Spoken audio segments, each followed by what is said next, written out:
বলে, গো আল্লাহর ওলি, ও জগৎ বিখ্যাত আলেম, শুনিয়ে রাখেন, আমার সন্তান আমার জন্য আল্লাহর রাস্তায় ব্যয় করে আর মানুষের কাছে দোয়া চায়, আর বলে ভাই আমার মা দুনিয়া থেকে বিদায় নিয়ে চলে গিয়েছে, আমার বাবা দুনিয়া থেকে চিরতরে এতিম হয়ে কবরের বাড়িতে ঘুমিয়ে আছে।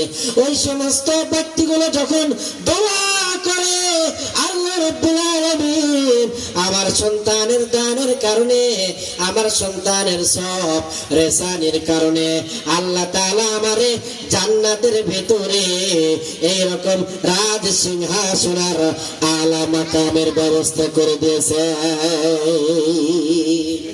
ওই সন্তানগুলোকে দিন ইসলামের জন্য মুসলমান হিসেবে কবুল করে নেন।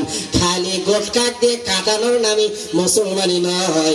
মুসলমানি হলো মসজিদের সঙ্গে তাল্লুক রাখা, মুসলমানি হলো ইমামের সঙ্গে তাল্লুক রাখা, মুসলমানি হলো আলেম ওলামা তোলাবাদের সঙ্গে তাল্লুকের সম্পর্ক রাখা। আল্লাহ তাআলা আপনি মেহেরবানি করে ওই দুই সন্তানটাকে আপনি কবুল করে নেন। আল্লাহ পরিবারের অনেকেই কবরের বাড়িতে গেছেন, সবার কবরের আযাব আপনি মাফ করে দেন, মা বাবাকে ক্ষমা করে দেন, মা বাবার হায়াতের ভিতরে বরকত দেন। আল্লাহ তাআলা মেহেরবানি করে আপনি উত্তম জাযায়ে খায়ের দান করে দেন। লা ইলাহা ইল্লাল্লাহ, লা ইলাহা ইল্লাল্লাহ, লা ইলাহা ইল্লাল্লাহ মুহাম্মাদুর রাসূলুল্লাহ। আমার ভাইরা বলতেছিলাম দান কেমন পাওয়ারফুল আর কেমন শক্তিশালী। এবার একটু কান লাগাইয়া শোনেন।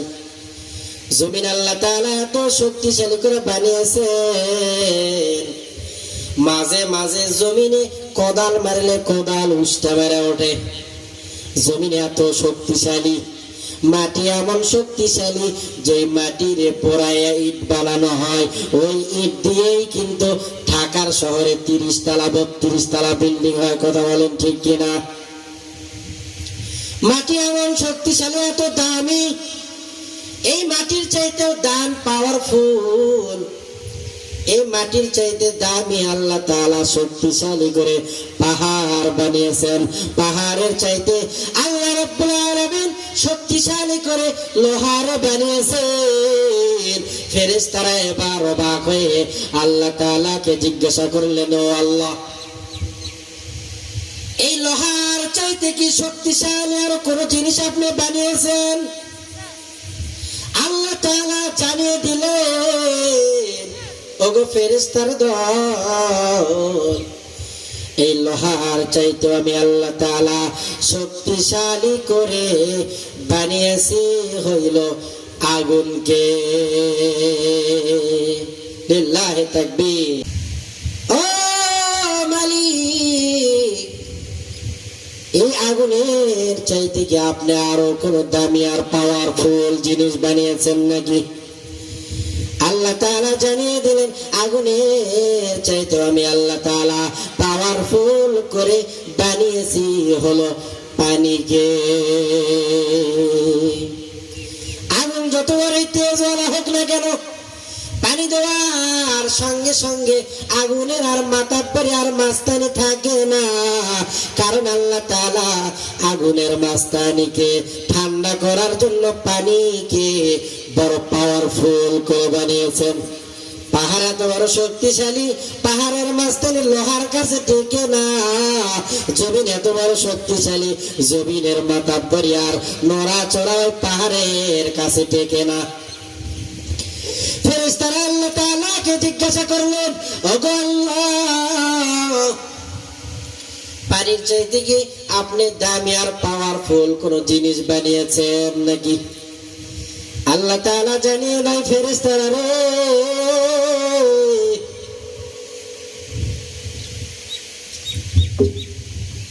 আমি আল্লাহ তাআলা পানির চাইতেও বড় পাওয়ারফুল শক্তিশালী করে বানিয়েছি বাতাসকে। পানি যত বড়ই হোক না কেন, বাতাস এসে বাতাস মারবে, পানিগুলো সবাই উতাল পাতাল শুরু করবে সাগরের ভেতরে। মাঝে মাঝে পানির উত্তাল শুরু হয়, আর সেই উত্তাল আর সিডর ঝড়ের নাম দেয় হলো মহসেন। আবার নতুন একটা ঝড় আসতেছিল, মাঝে মাঝে গন্ধ পাইতেছিলাম এই ঝড়ের নাম নাকি হাসিনা। বাঙালি অগ্রিম নাম দিয়েছিল হাসিনা। যাই হোক, বাতাস বড় পাওয়ারফুল।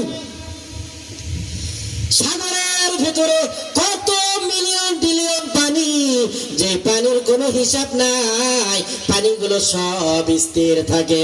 আল্লাহ তাআলা যখন বাতাসকে পানির উপরে গুলিয়া করে দেয়, সাগরের শান্ত পানি আর শান্ত থাকে না, অশান্ত হয়ে যায়। অশান্ত হয়ে যাওয়ার পরে এসে যখন পাহাড়ে ধাক্কা দেয়, পাহাড় চূর্ণ বিচূর্ণ হয়ে যায়। বড় বড় শহরগুলোতে, ওই জাপানের ভিতরে বড় বড় শহরের ভিতরে যখন আঘাত করে, সব সেকেন্ডের মধ্যে চূর্ণ বিচূর্ণ হয়ে যায়। বাতাসের কারণে আগুনের পাওয়ার, বাতাসের কারণে পানির পাওয়ার শেষ হয়ে যায়। বাতাসকে আল্লাহ তাআলা বড় পাওয়ারফুল করে বানিয়েছেন। ও পর্দার আড়ালের মা, ভালো করে খেয়াল করেন, আল্লাহ তাআলা এত কিছু বানিয়েছেন। এত কিছুর চাইতে ফেরেশতারা এবার বললেন, আল্লাহ তাআলা আপনি এই বাতাসের চাইতে দামি কোন পাওয়ারফুল জিনিস বানিয়েছেন নাকি? আল্লাহ তাআলা ডাকতে বলে, ও ফেরেশতার দল, এই বাতাসের চাইতে, আগুনের চাইতে, পাহাড়ের চাইতে, জমিনের চাইতে, লোহার চাইতে বড় পাওয়ারফুল একটা জিনিস আমি আল্লাহ তাআলা রাখছি রে। আর এই জিনিসের নাম হলো দান সদকা।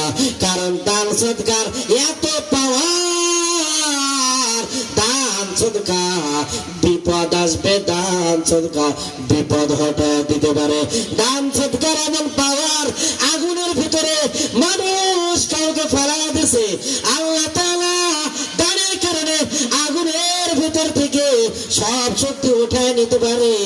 দান সদকার এমন পাওয়ার, আল্লাহ তাআলা বলেন সব শক্তিশালীর চাইতে শক্তিশালী একটা জিনিস আমি আল্লাহ তাআলা মানুষকে দিয়েছি।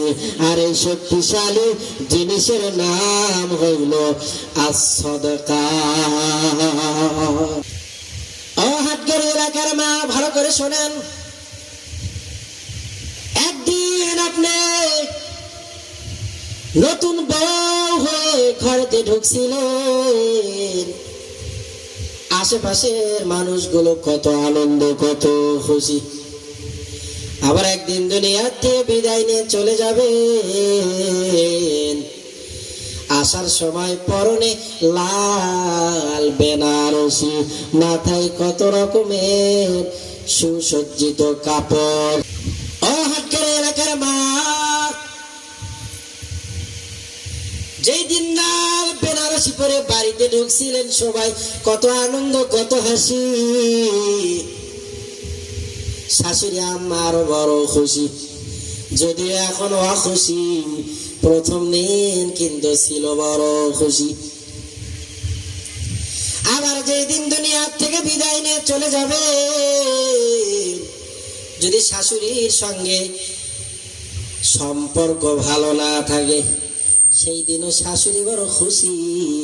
আপনার দুঃখের দিন যদি শাশুড়ি খুশি হয়, তাহলে বুঝতে হবে আপনি আপনার নামের পেছনে আবেদা, জাহেদা, সালেহার গুণ লাগাইতে পারেন না।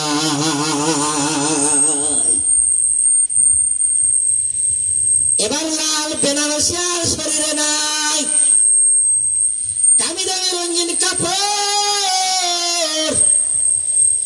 সব শরীর দিয়ে খুলে ফেলা হবে।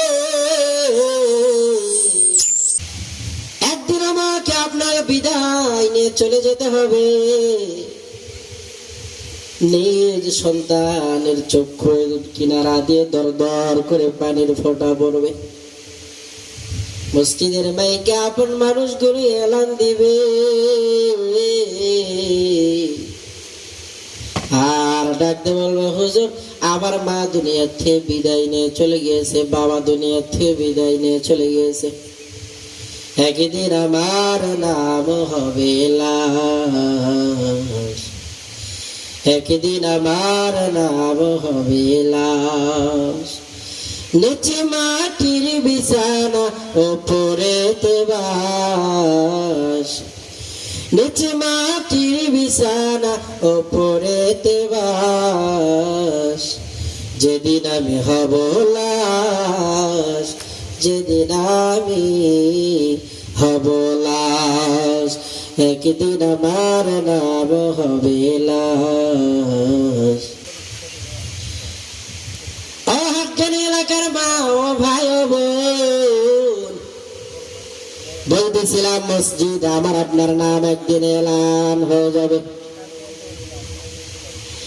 একদিন তোমারই নাম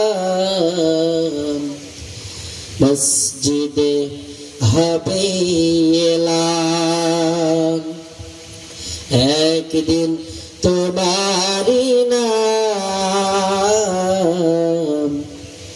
মসজিদে হবে এলান।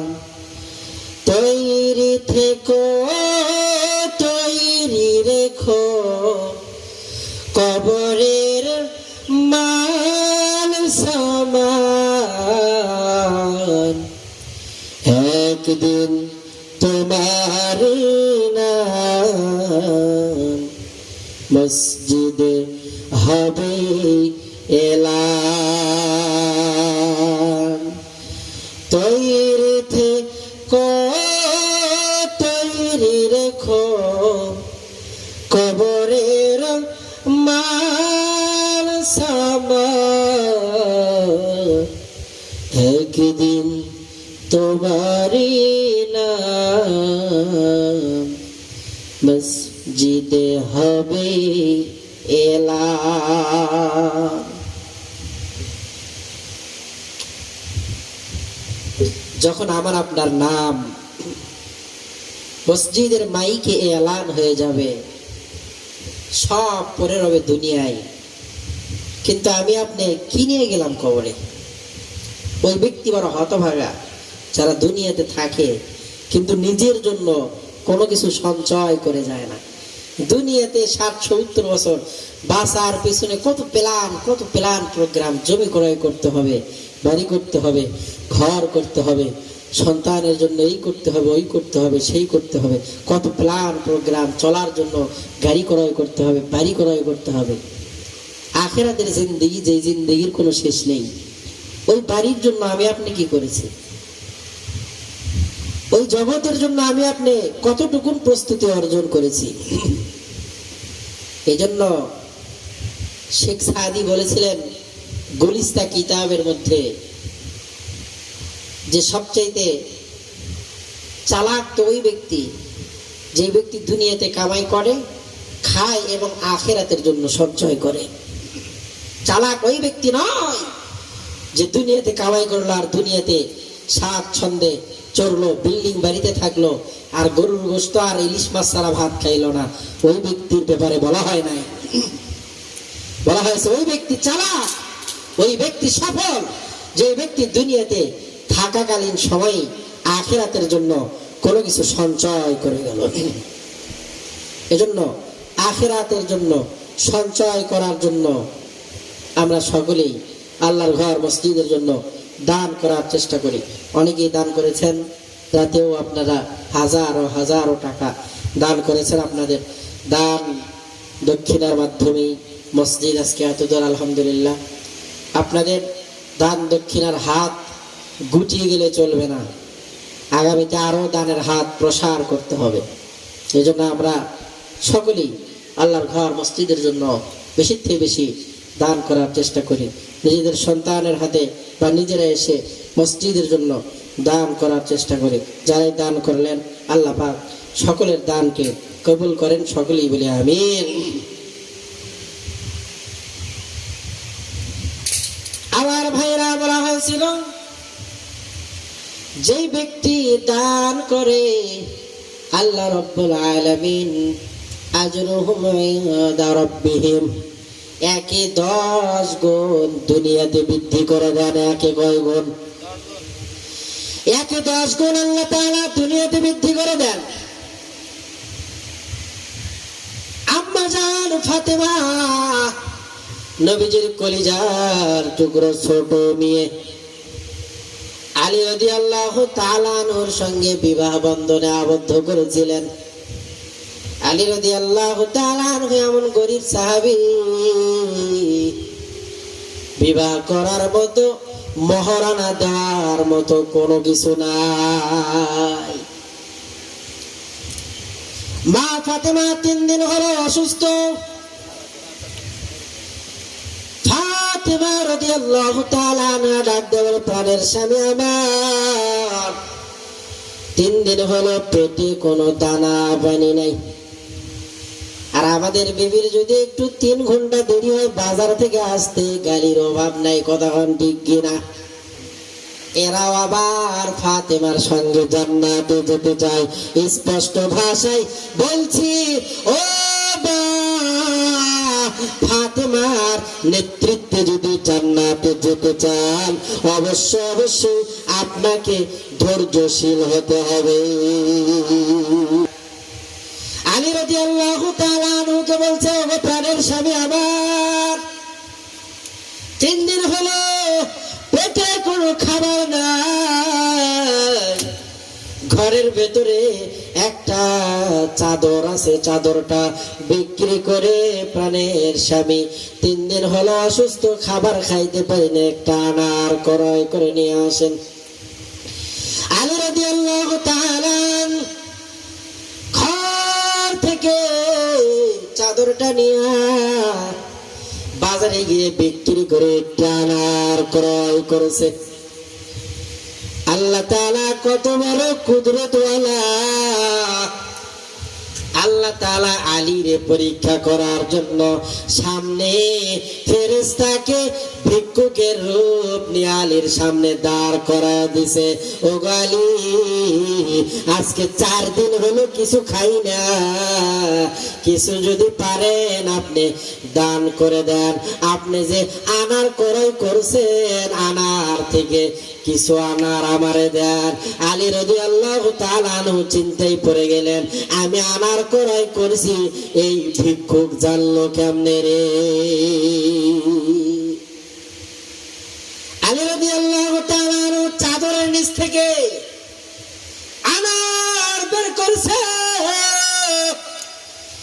আর ডাক দিয়ে বলে, ভিক্ষুক, আমি আমার প্রাণের বিবি রাসূলের কলিজার টুকরো নিয়ে জান্নাতের নারীদের যিনি সরদারিনী, ওই ফাতেমার জন্য আনার ক্রয় করছি।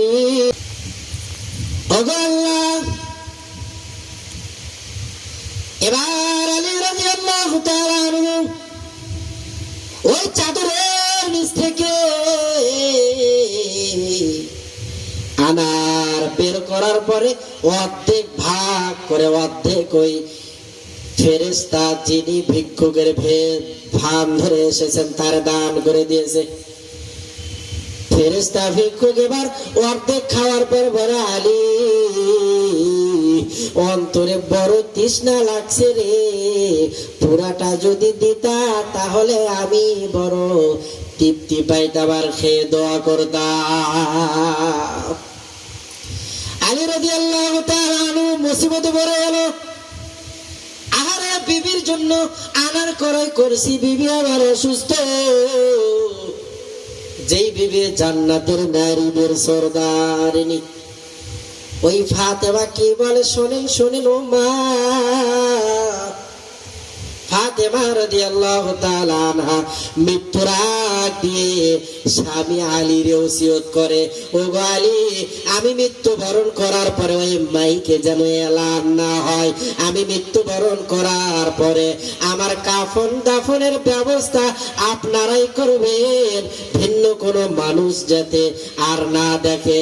আর যখন আমার ওই খাটিয়ার ভিতরে শোয়াবেন গো আলী, দিনের বেলা আমার রাস্তা দিয়ে নিয়ে যাবেন না, কারণ বেগানা পুরুষদের নজর যদি আমি ফাতেমার ওই খাটিয়ার উপরে পড়ে, আর আল্লাহ যদি আমারে জিজ্ঞাসা করে, রে ফাতেমা, তুমি মৃত্যুবরণ করার পরে তোমার লাশটা পুরুষদের সামনে দিয়া ওই দিনের আলোতে নিয়ে আসতে, ওই সময় আমি কি জবাব দিব?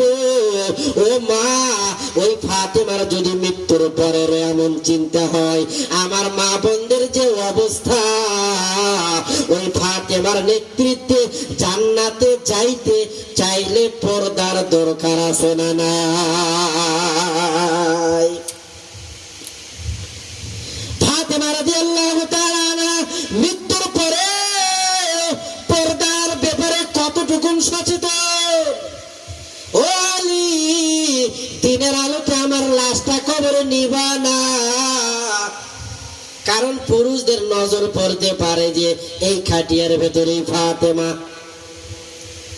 আর আমার খাটনিটা সাদা কাপড় দ্বারা ঢাকিয়ে দিবেন, যাতে কেউ না অনুমান করতে পারে ফাতেমা কতটুকু লম্বা ছিল, শরীরের দৈহিক স্বাস্থ্য কেমন ছিল, কেউ যাতে না বলতে পারে। আর আমাদের মা বোনদের যে অবস্থা, অনেক বক্তা সাহেবরা তো বলেই ফেলে যে পাহাড় পর্বত উঁচা নিচা সব দেখা যায়, কথা বলেন ঠিক কিনা? ওই স্বামী তাইয়ুস আল্লাহর জান্নাতে যাবে না যেই স্বামীর বিবি, যেই স্বামীর স্ত্রী পর্দা করে না, কথা বলেন ঠিক কিনা? এজন্য আমাদেরকে অবশ্যই পর্দা করতে হবে। যারা মাহফিলে আসবো অবশ্যই বোরকা হিজাব পরে এখানে আসবেন। গরমের টেনশন নাই, ফ্যানের ব্যবস্থা আছে ইনশাআল্লাহ। সকলেই পর্দাপশির সহিত এখানে আসার জন্য